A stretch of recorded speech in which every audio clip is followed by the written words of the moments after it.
On this channel, we deal with everything that has to do with the head, right from Auto Gele to turban, fascinators, art, everything you can think of, crown, and everything you can think of that has to do with the head.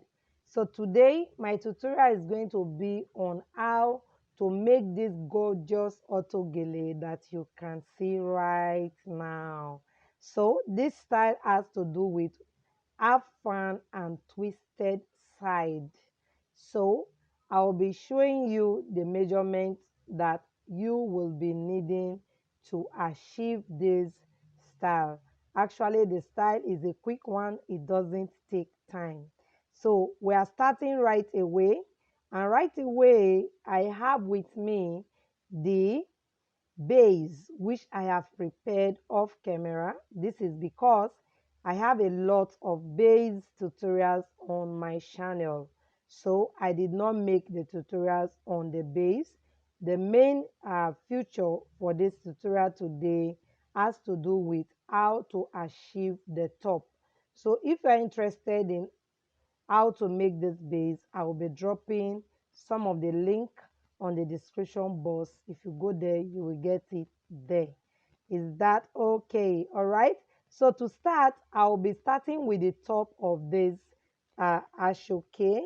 I actually joined 3 pieces of the Ashoke, and then the length I used was 40 inches. So I can basically say the height is 18 inches. All right.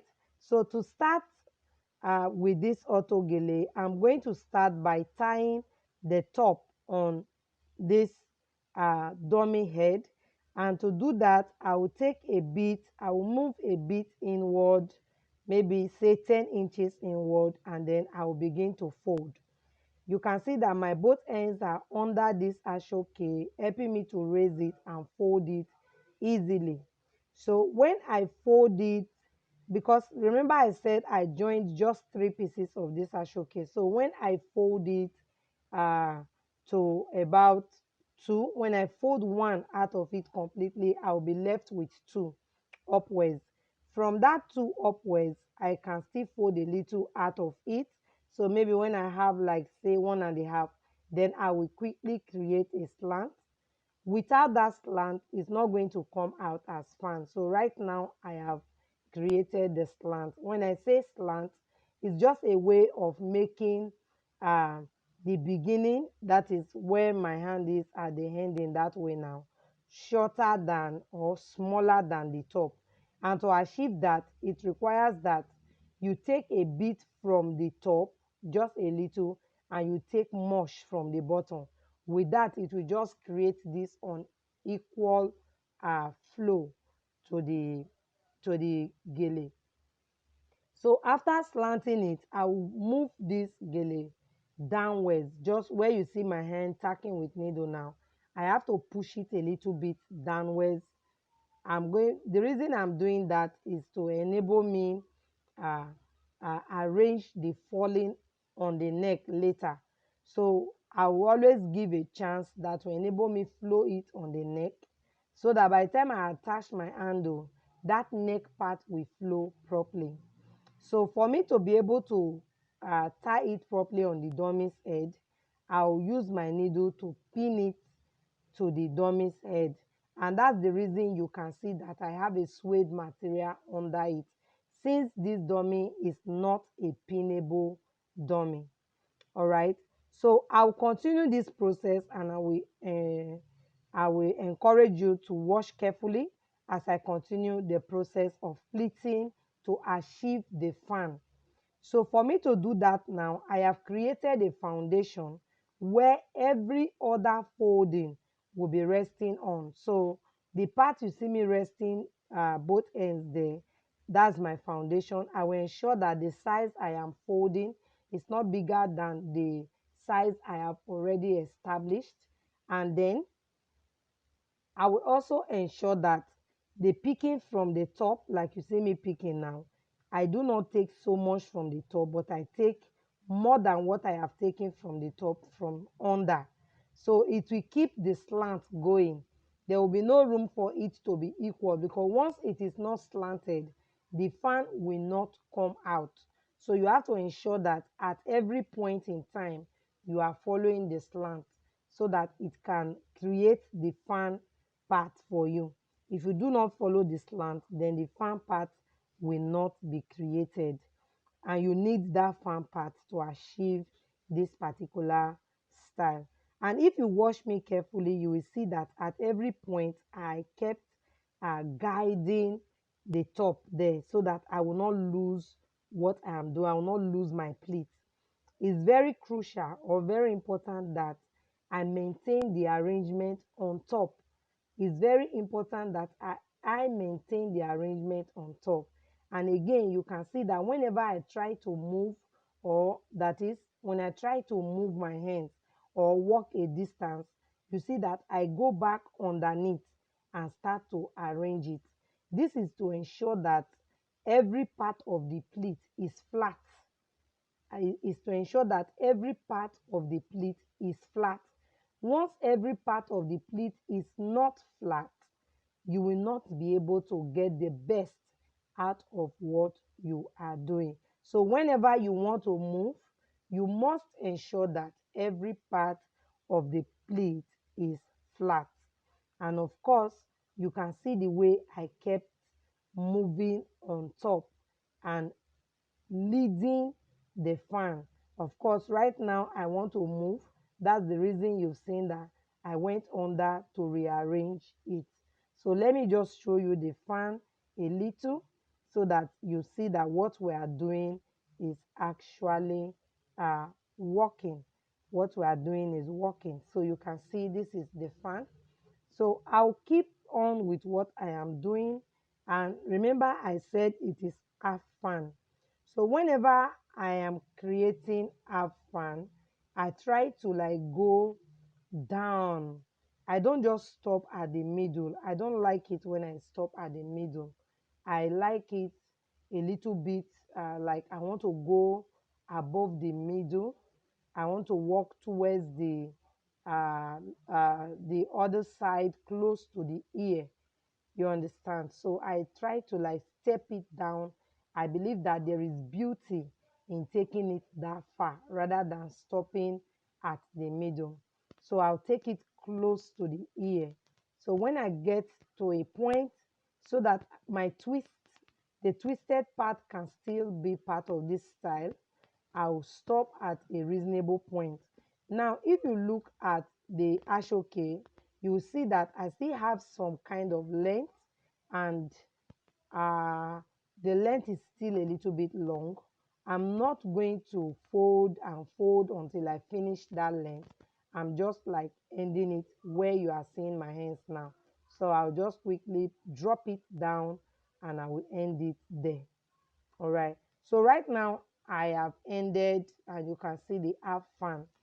Now what I'm going to do next is that I'm going to twist, and I'm going to twist it this way, the way you see me twisting my hand, turning my hands, and I'm going to turn, and I will include some part of this fan into the turning. So some part of the fan is going to be part of this turning. So I'll just twist my hands, and you can see how it's looking. So some part of the fan is already into it, and this is how it will look. So just keep twisting, twisting and twisting, and make sure that the ending, which is where the fan ends, is not high. You understand? The essence of me twisting it along is to drop the pleat a little, is to drop the height a little. If you see the first time I stopped, you find out that the pleat was higher than it is now. So I try to use the twisting to drop it a little. So this is how it flows. This is how it flows. All right. So it is time for me to show you how to create the back. So the back has to fall on the ear. So you have to ensure that the back is dropping. You don't just pack it up and sew. You drop it. So to do that, you can see what I'm doing. I just hold the dummy to myself like a client, and then I'll just start to like drop the pleat, drop the flow of the fan. As I kept dropping, I'll just keep washing to see how it is looking, because the aim is to ensure that it's actually looking like a tied gele, not an auto gele. Except my client will tell somebody that this gele is auto gele. I don't want them to know that it's auto gele. So as much as possible, I do all my work ensuring that it's not too obvious that this is auto gele, but I just want it to look natural. All right, so when I'm done arranging that part, I'll simply use my needle and thread to hold that part together. When I hold it together, is to ensure that I will not lose what I've already arranged. So because I'm done arranging it, I just have to ensure that I secure what I have arranged. You understand? So the part you see me sewing there is the part I'm going to like, I'll cut off the excess from that part and then attach my handle to it. So what I'm doing there is very important.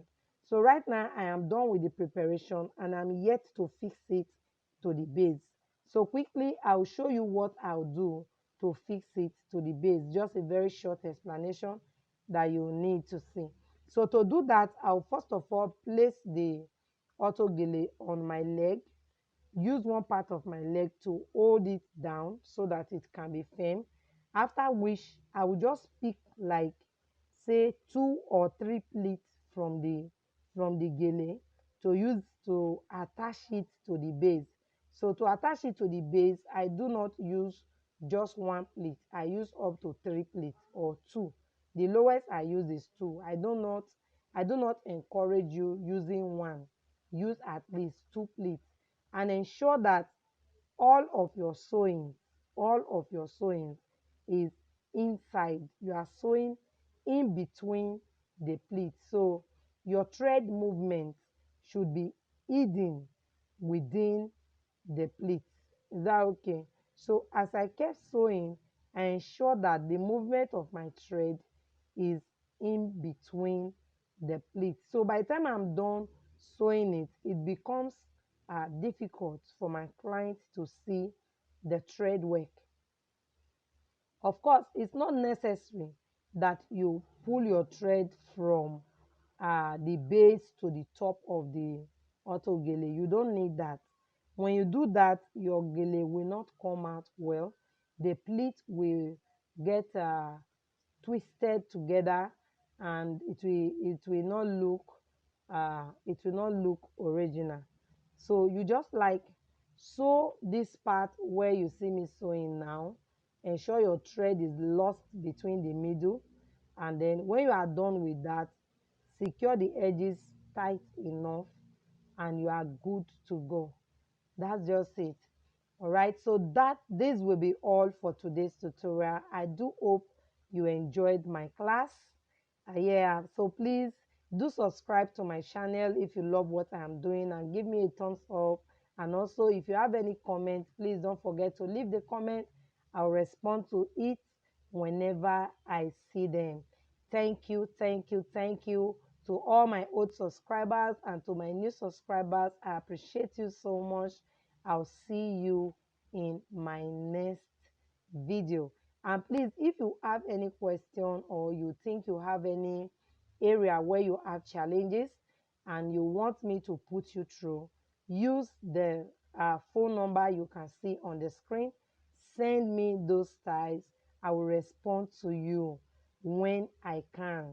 I might not respond immediately, but surely I will respond. Bye for now.